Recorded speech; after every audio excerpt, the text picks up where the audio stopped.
رسالت مآب علیہ السلام کو رب کریم نے قرآن بھی دیا ہے اور سنت بھی دی ہے، تو تشریح میرے پاک پیغمبر کے صحابہ نے کرنی ہے۔ یاد رکھو، کوئی قرآن سے مسئلہ لے، سنت سے مسئلہ لے، حدیث پڑھ کے سنائے، صحابہ کا عمل نہ بتائے، وہ حق پہ نہیں ہے، وہ ہم ہوں یا کوئی اور ہے۔ میں آپ کو وہ اصول دے رہا ہوں جس تھرمامیٹر سے آپ بخار چیک کر سکتے ہیں، جس ویدر ریڈار سے آپ موسم چیک کر سکتے ہیں، جس آکسیجن کے چیکر سے آپ دوسرے کی طبیعت کو دیکھ سکتے ہیں۔ طبیعت بھی صاف ہو جائے گی اور نیت بھی صاف ہو جائے گی۔ آپ کو کوئی مسئلہ بتائے، عقیدہ بتائے، آپ کہنا اس پر قرآن کی بھی دلیل دے دینا یا سنت کی دے دینا یا پیغمبر کے صحابہ کی مہر ساتھ دکھا دینا، ورنہ میں تیرے پیٹ کی بات ماننے نہیں آیا۔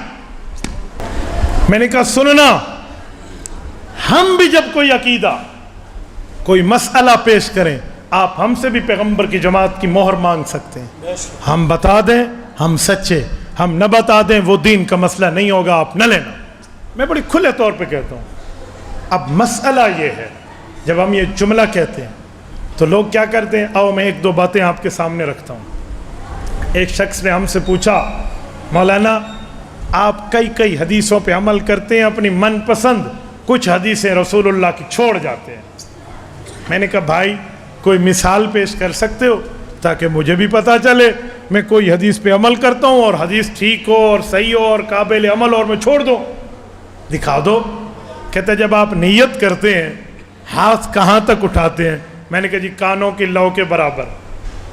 کہتے حدیث پاک میں تو کندھوں کا لفظ بھی ہے نا، اور ایک مجروح جرح والی روایت اس نے پیش کی کہ سینے کا لفظ بھی تو ہے نا کہ سینے تک ہاتھ اٹھاؤ، حیا صدرئی، حیا لمن کی بئی، حیا لأذنئی، یہ روایتیں تو تینوں ہیں۔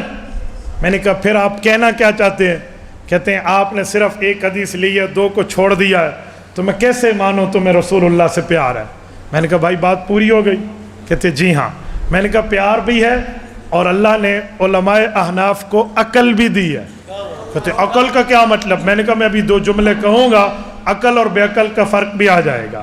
امام ابو حنیفہ رحمہ اللہ صحابہ کے شاگرد ہیں، اللہ نے انہیں علم بھی دیا ہے، محبت رسول بھی دی ہے اور عقل بھی دی ہے۔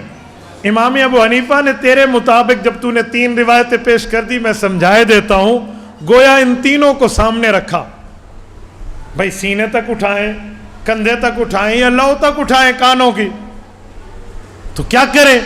تم لوگوں نے تو ایک لی، کبھی یہ لی کبھی یہ لی۔ امام ابو حنیفہ کسی حدیث کو چھوڑنا نہیں چاہتے تھے، وہ چاہتے تھے کوئی ایسی ترتیب ہو کہ حضور پاک کی کوئی حدیث چھوٹے نہیں، سب پہ عمل ہو جائے۔ تو پھر کیسے ہو؟ کبھی ادھر ادھر ادھر۔ تو امام صاحب نے ترتیب بتا دی کہ جب آپ لوگ ہاتھ اٹھائیں گے نا، یوں آپ گزاریں گے سینے سے پہلی حدیث پہ عمل، کندھے سے گزاریں گے دوسری حدیث پہ عمل، کانوں کی لو کے برابر رکھیں گے تینوں حدیثوں پہ عمل۔ اللہ نے محبت بھی دی ہے، عقل بھی دی۔ اب بتا تو کون سے مسئلے پہ ٹھہرا ہے؟ اب اس نے بغلیں جھانکنی ہیں۔ میں نے کہا بیٹا فرق یہ ہے کہ تجھے اکابر کا بغض ملا ہے، ہمیں اکابر کا علم ملا۔ سیدنا علی المرتضیٰ رضی اللہ عنہ کے پاس ایک شخص آیا اور نے کہا جی میرا جیب دیکھیں بڑی گرم ہے، بڑے پیسے ہیں، یہ مال ہے، یہ درہم ہے، یہ دینار ہے۔ حضرت علی نے فرمایا رضینا قسمت الجبار فینا لنا علم وللجہال مال فإن المال فانی عن قریب فإن العلم باقی لا یزال۔ کہا میرے مولا علی تیرا شکر ادا کرتا ہے، تو نے ہمیں علم دیا، دنیا داروں کو مال دیا ہے۔ علم خرچ کرنے سے بڑھتا ہے اور مال خرچ کرنے سے گھٹتا ہے۔ میں نے کہا بھائی تجھے صرف بغض ملا ہے، یاد رکھنا، اس لیے بغض عقل کے اوپر پردہ ڈال دیتا ہے، یہ بغض عقل کو بند کر دیتا ہے، اور پھر سمجھ نہیں آتی بندے کو وہ کیا کہہ رہا اور کیا بول رہا۔ مجھے کہتے ہیں اچھا ٹھیک ہو گیا، ایک بات مزید کروں؟ میں نے کہا جی بڑے شوق سے۔ آپ نماز پڑھتے ہیں؟ میں نے کہا جی میں پڑھتا ہوں الحمدللہ۔ با جماعت یا بے جماعت؟ میں نے کہا الحمدللہ کوشش تو با جماعت کی ہوتی ہے، مجبوری میں رہ جائے تو کبھی اکیلے بھی پڑھ لیتے ہیں۔ مسئلہ کیا ہے؟ کہتے ہیں جب آپ جماعت سے نماز پڑھتے ہیں تو آپ سورۃ فاتحہ مقتدی بن کے پڑھتے ہیں؟ میں نے کہا جی نہیں، میں تو مقتدی بن کے نماز میں سورۃ الفاتحہ نہیں پڑھتا. کہتے ہیں حدیث پاک میں تو ہے پڑھنی چاہیے. میں نے کہا جی بالکل حدیث پاک ہے پڑھنی چاہیے, لیکن مسئلہ یہ ہے کہ وہ حدیث پاک سمجھائے گا صحابی یا سمجھائے گا وہابی؟ فرق ہے. اگر پیغمبر کا صحابی سمجھا دے تو وہ لے لیں یا وہابی سمجھا لے وہ لے لیں. اسے سمجھ نہ آئی. میں نے کہا اچھا تم بات پوری کر لو پھر میں بھی جملہ کہہ دوں گا, معاملہ ٹھیک ہو جائے گا. مسئلہ کیا ہے؟ کہتے حدیث پاک میں ہے لا صلاۃ لمن لم یقرأ بفاتحۃ الکتاب, سورۃ فاتحہ نہیں پڑھو گے نماز نہیں ہوگی. میں نے کہا حدیث ہے, سچی ہے, صحیح ہے, میرے ایمان کا محور ٹکڑا, میری آنکھ میرے سر پر قابل احترام ہے, بالکل ٹھیک ہے, مجھے تو کوئی آبجیکشن نہیں ہے. کہتے پھر آپ پڑھتے امام کے پیچھے کیوں نہیں ہیں؟ میں نے کہا میرا بیٹا حضور نے صرف اتنا فرمایا نماز سورۃ فاتحہ کے بغیر نہیں ہوتی, تو نے خود مطلب نکالا. میں نے صحابی سے پوچھا, آؤ یہی حدیث صحابی سے سمجھ لیتے ہیں. جامع ترمذی اٹھائیں, حدیث پاک کی کتاب ہے. ابواب الصلاۃ اٹھائیں, حضرت جابر رضی اللہ عنہ کی صحیح سند سے بات موجود ہے. امام ترمذی فرماتے ہیں حضرت جابر رضی اللہ عنہ پیغمبر کے صحابی گویا حدیث سنا رہے, گویا مجمع شاگردان نے پوچھا نماز نہیں ہوتی سورۃ فاتحہ پڑھے بغیر؟ صحابی نے کہا جی ہاں, ہمارے پاک پیغمبر کا فرمان. کا کیا مطلب؟ فرمایا انما اذا کان وحدہ, یہ اکیلے نمازی کو حکم ہے, مقتدی کو نہیں ہے. صحابی سے پوچھے تو مطلب صاف, وہابی سے پوچھے تو گڑبڑ. اسی صحابہ تو پوچھ رہے سانو وہابی تو پوچھن دی لوڑ کوئی نہیں. میں نے کہا لڑنے کی کیا بات, بڑے پیار سے محبت سے کھلے ہوئے چہرے کے ساتھ بھی تو مسئلہ پوچھا سمجھایا جا سکتا ہے. کہتے ہیں اچھا ایک بات اور ہے. میں نے کہا جی. کہتے ہیں سورۃ فاتحہ کے بعد آمین کا نمبر ہے. میں نے کہا جی بالکل, میں نے تو کبھی نہیں دیکھا آپ نے حدیث پہ عمل کیا ہو اور آمین اونچی کہی ہو. میں نے کہا کیا مطلب, آمین اونچی کہنی چاہیے؟ ہاں حدیثیں ہیں. میں نے کہا بسم اللہ پڑھ دیں, بسم اللہ شاباش, آپ حدیث سنائیں, اللہ راسی والے میں تو مان لوں گا, مجھے تو کوئی آبجیکشن نہیں ہے.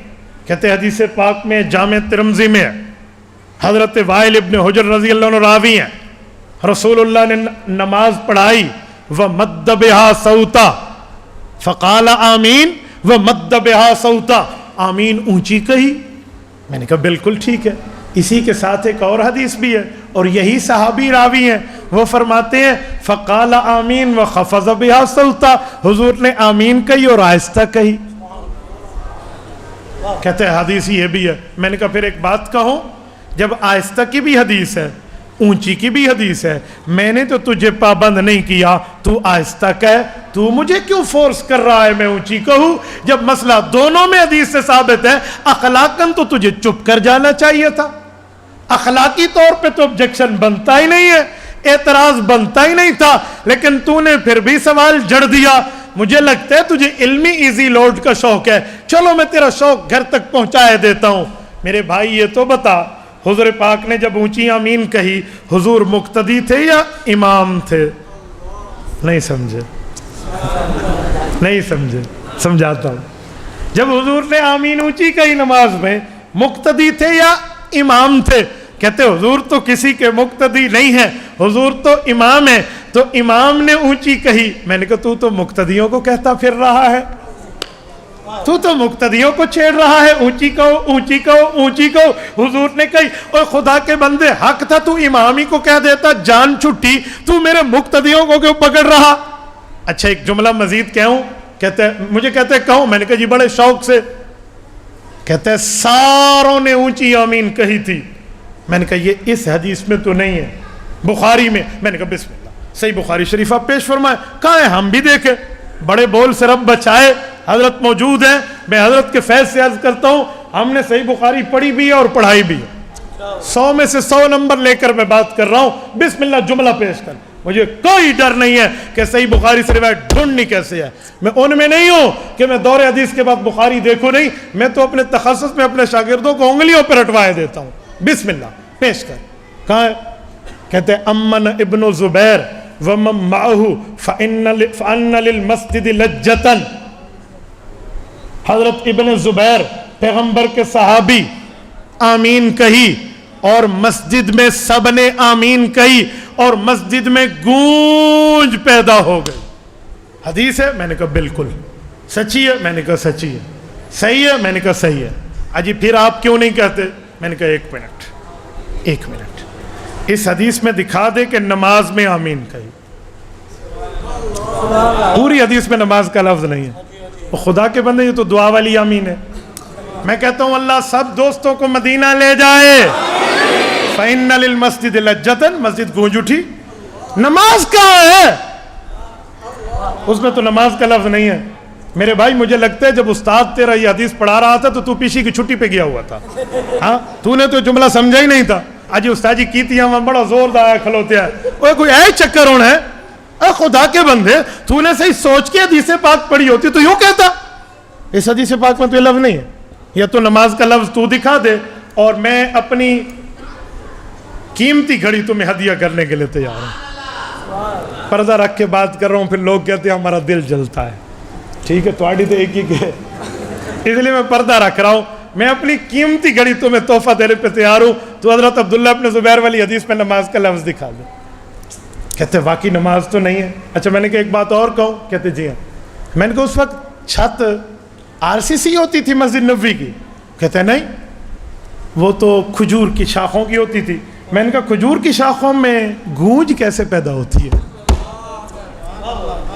سوال پوچھ لوں یہ جو مسجد ہے یہ کون سی تھی ذرا یہ بھی بتا لا. یہ بھی تیرے اوپر سوال چھوڑ کے جا رہا ہوں. نمبر 3 اس پر ایک بات مزید کرتا ہوں.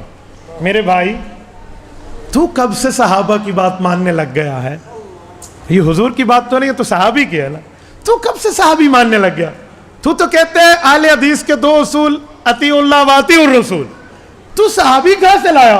وہ صحابی ماننا تھا تو ابو بکر صدیق کی بات مان کے عقیدہ حیات النبی مان لیتا. جو ابو بکر صدیق نے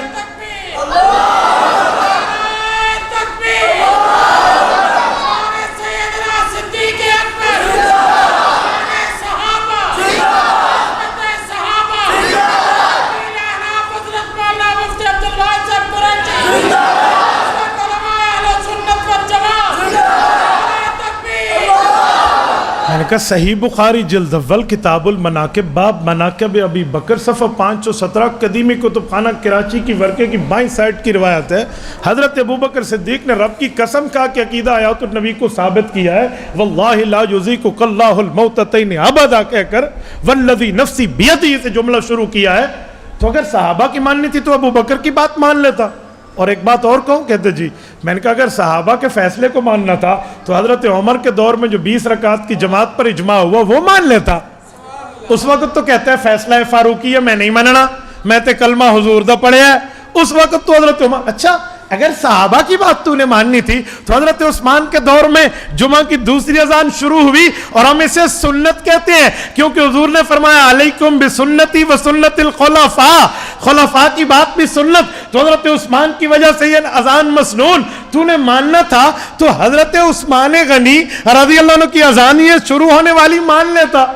اگر صحابہ کے ماننے کا اتنا شوق تھا تو حضرت علی المرتضیٰ رضی اللہ عنہ نے فقہ کی بات کی ہے فقہا کی بات کی ہے تو فقہ مان لیتا. حضرت علی فرماتے ہیں موجم میں امام طبرانی روایت لائے ہیں میں نے اللہ کے رسول سے پوچھا ان نزل بنا امر فلیس فیہ بیان امر ولا نہی فماذا تأمرنا. اللہ کے رسول آپ دنیا چھوڑ جائیں آپ کے بعد کوئی ایسا حکم آئے ایسا مسئلہ آئے جس میں آپ کا حکم بھی نہ ہو آپ کی منع بھی نہ ہو ہم کیا کریں؟ حضور نے فرمایا امت کو پیغام دینا تو شافرون العابدین والفقہاء یہ نیک لوگوں سے فقہاء سے جا کر علماء سے جا کر مسئلے کا حل نکالنا اس پہ عمل کرنا اللہ رب العزت راضی ہو جائے گا. تو بھائی ماننا تھا تو فقہ میں حضرت علی المرتضیٰ والی حدیث مان لیتا.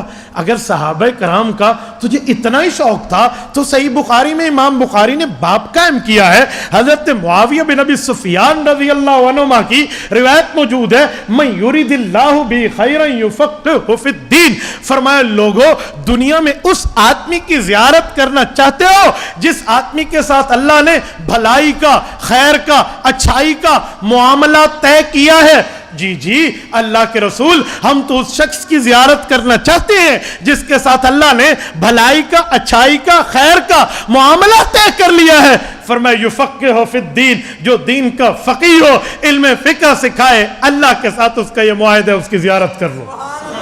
امام بخاری تو حدیث دے رہے ہیں اگر تجھے صحابہ کی بات ماننے کا اتنا ہی شوق تھا تو آپ حضرت معاویہ رضی اللہ تعالی عنہ کی بات کو مان لیتے، آپ کو یہ کیوں نظر نہیں آیا؟ اور میرے بھائی اگر آپ کو صحابہ کرام رضی اللہ عنہ اجمعین کی اتنی بات تھی تو آپ اپنے دو اصولوں کے ساتھ ایک اصول اور بلا دیتے کہ ہم حضور کی بھی مانیں گے، اللہ کی بھی مانیں گے، حضور کی جماعت کی بھی مانیں گے۔ لیکن تو نے حضور کی جماعت والا اصول نہیں رکھا، جہاں اپنا مسئلہ سیدھا کرنا ہو صحابی کی بات ہے، اور جہاں مسئلے میں پھنسے جی نہیں ہم نے کلمہ اللہ کے رسول کا پڑھا ہے، اور دو رنگی چھوڑ یک رنگ ہو جا، موم یا سراسر سنگ ہو جا۔ دو باتیں تو نہیں ہوں گی نا، ایک ہی بات ہوگی، اور ایک ہی بات پیش کرنا، ایک بات پیش کرنے سے تیرا معاملہ سارے کا سارا بالکل صاف پاک ہو جاتا، کسی قسم کو کوئی اعتراض نہ رہتا۔ لیکن بھائی تجھے دو نمبری کی لت پڑ چکی ہے، اس لت سے نکل اور نیت کو صاف کرنا سیکھ۔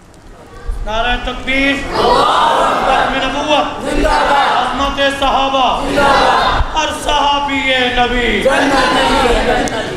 یہ میں نے جملہ کیوں کہا؟ صرف اس بات کو سمجھانے کے لیے کہ میرے یہ گھر کے معاملات ہیں، یوں میں گھر ہی سے چلا ہوں، اور اس طرح میرے دوستو میں نے تنقیدی نظر سے علماء دیوبند، علماء احناف کو دیکھا ہے۔ رب کریم نے آج مجھے ہدایت دے کر آپ کے سامنے بٹھایا، اس لیے میرے لیے ایشو نہیں ہے، کوئی پرابلم نہیں ہے، اس پر کوئی گفتگو، کوئی مسئلہ نہیں ہے۔ یقین مانیے اس پر تو ہمارے بچے بھی بات کر لیتے ہیں۔ بیت اللہ میں ٹھہرے تھے نا، تو کسی نے کہا جی ٹانگیں اتنی پھیلاؤ نماز میں۔ ایک بچے نے جو علماء حق کے بیانات سنتا ہے نا، اس نے کہا بابا جی ادھر آ، اتنی ٹانگیں پھیلائیں؟ کہتے جی ہاں۔ تو اس نے کہا امت تو حضور کی ہیں، ملت کس کی ہیں؟ تو وہ بابا جی کہتے ہیں کہ وَاتَّبِعْ مِلَّتَ إِبْرَاهِيمَ حَنِيفًا، ہم ملت تو حضرت ابراہیم کی ہیں۔ انہوں نے کہا مقام ابراہیم بیت اللہ کے آگے ٹھہرا ہے، حضرت ابراہیم کے پاؤں کا فاصلہ دیکھتے ہیں کتنا ہے۔